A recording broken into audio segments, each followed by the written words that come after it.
Look at Charlie. Is this on? Yep. Going for Okay. it. Okay. I'm trying to sit All right, away. so I want to sit there. it's Christmas You Eve. sit right here. You sit right here next to Billy. This is the night before Christmas, and followed by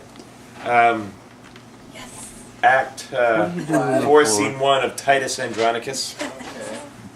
Oh, is that This is my sister Christine. This is our dog Charlie. And that's Jesse and Jay who dressed Charlie. And it's Jay's birthday. And it's Happy Jay's birthday. Happy birthday. Happy This birthday. is for. It's for a mass publication. Okay. 'Twas the night before Christmas, when all through the house not a creature was stirring, not even a mouse. The stockings were hung by the chimney with care, in hopes that St. Nicholas soon would be there. The children were nestled all snug in their beds, while visions of sugar plums danced in their heads, and Mama in her kerchief and I in my cap had just settled our brains for a long winter's nap. When out on the lawn there arose such a clatter, I sprang from my bed to see what was the matter. Away to the window I flew like a flash, tore open the shutter and threw up the sash. The moon on the breast of the new fallen snow gave a luster of midday to objects below, when what to my wondering eyes should appear but a miniature sleigh and 8 tiny reindeer.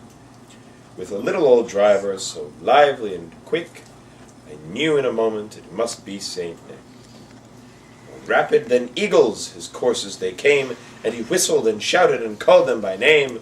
Now Dasher, now Dancer, now Prancer and Vixen, on Comet, on Cupid, on Donder and Blitzen.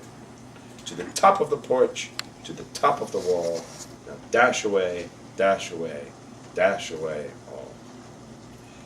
As dry leaves that before the wild hurricane fly, when they meet with an obstacle mount to the sky, so up to the housetop the coursers they flew, with a sleigh full of toys, and St. Nicholas too. And then in a twinkling I heard on the roof the prancing and pawing of each little hoof. As I drew in my head and was turning around, down the chimney St. Nicholas came with a bound. He was dressed all in fur from his head to his foot, and his clothes were all tarnished with ashes and soot. A bundle of toys he had flung on his back, and he looked like a peddler just opening his pack. His eyes, how they twinkled, his dimples, how merry. His cheeks were like roses, his nose like a cherry.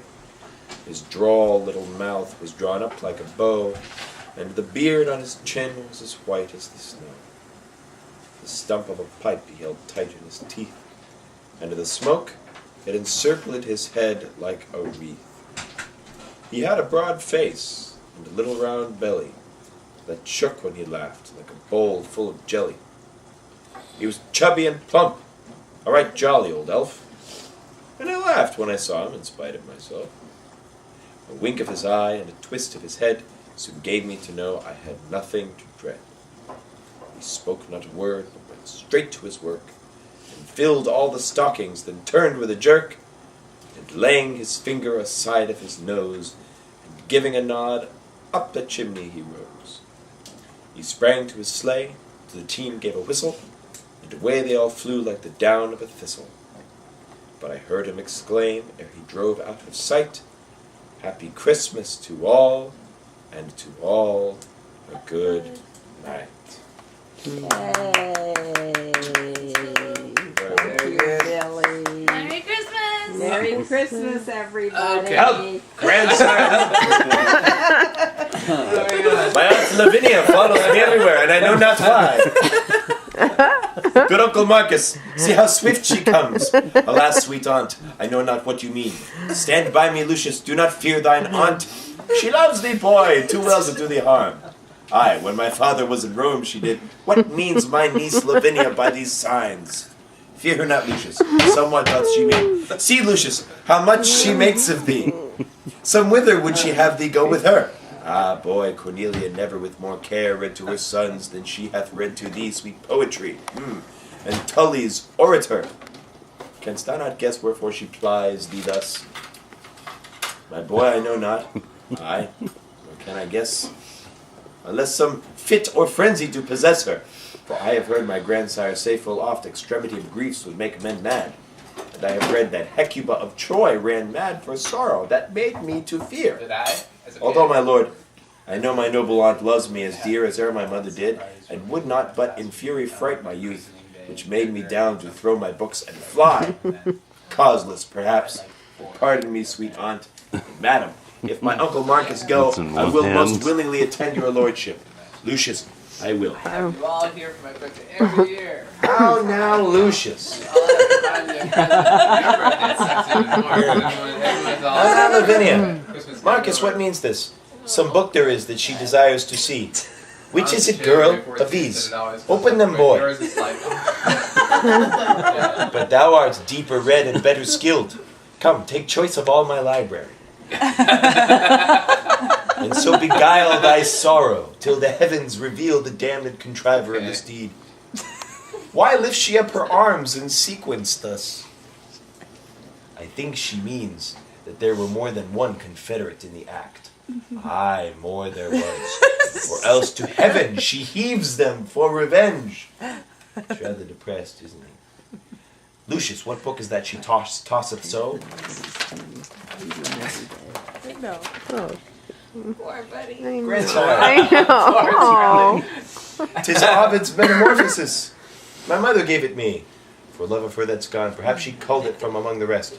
Soft, so busily she turns the leaves. What would she find? Ooh, Lavinia, shall I read? Good night, everybody.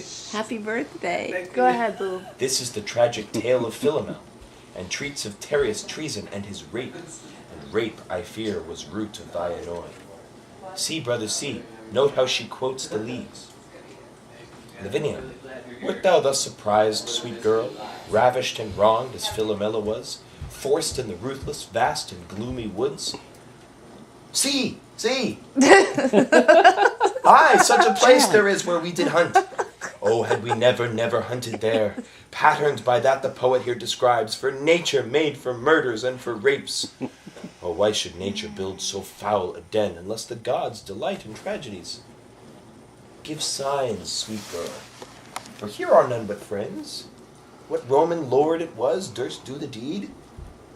Or slunk not Saturnine as Tarquin erst, that left the camp to sin in Lucrece' bed? Sit down, sweet niece. Brother, sit down by me. Apollo, Pallas, Jove, or Mercury inspire me, that I may this treason find. My lord, look here, Lavinia. He writes his name with a staff and guides it with feet and mouth. This same plot is plain. Guide, if thou canst. This after me. I here have writ my name, without the help of any hand at all. Cursed be the heart that forced us to this shrift. Write thou, good niece, and here display at last what God will have discovered for revenge. Heaven guide thy pen to print thy sorrows plain, that we may know the traitors and the truth. She takes the staff in her mouth and guides it with her stumps, and writes, Oh, do ye read, my lord, what she hath writ? Stuprum, Chiron, Demetrius. What, the lustful sons of Tamara, performers of this heinous bloody deed? Magni dominator poli, tam lentus audis celera, tam lentus vides. O calm thee, gentle lord, although I know there is enough written upon this earth to stir a mutiny in the mildest thoughts, and arm the minds of infants to exclaims, My lord, kneel down with me, Lavinia, kneel. And kneel, sweet boy, the Roman Hector's hope. They all kneel. And swear with me, as with the woeful fear, and father of that chaste dishonored dame, Lord Junius Brutus swore for Lucrece' rape, that we will prosecute by good advice mortal revenge upon these traitorous Goths, and see their blood, or die with this reproach. 'Tis sure enough, and you knew how. But if you hunt these bear whelps, then beware. The dam will wake, and if she wind ye once, she's with the lion deeply still in league, and lulls him whilst she playeth on her back, and when he sleeps will she do what she list. You are young huntsman, Marcus, let alone, and come, I will go get a leaf of brass, and with a gad of steel will write these words, and lay it by. The angry northern wind will blow these sands like Sibyl's leaves abroad. And where's our lesson then? Boy, what say you? I say, my lord, that if I were a man, Their mother's bedchamber should not be safe for these base bondmen to the yoke of Rome. Aye, that's my boy. Thy father hath full oft for his ungrateful country done the like, and uncle, so will I, and if I live. Come, go with me into mine armory. Lucius, I'll fit thee, and with all my boy shall carry me to the emperor's sons, presents that I intend to send them both. Come, come, thou do my message, wilt thou not? Aye, with my dagger in their bosoms, grandsire. No, boy, not so. I'll teach thee another course. Lavinia, come. Marcus, look to my house. Lucius and I'll go brave it at the court. Aye, Mary will be, sir, and will be waited on. Oh, heavens. Can you hear a good man groan, and not relent or not compassion him? Marcus, attend him in his ecstasy that hath more scars of sorrow in his heart than foeman's marks upon his battered shield. But yet so just that he will not revenge. Revenge the heavens for old Andronicus. Yay! Well done. Thank you. All right. Thank you for being my Lavinia. Sweet Charlie. Very cooperative. That was what I had to do today. Yes, you did. You Another did one it. done. You have to Sure. do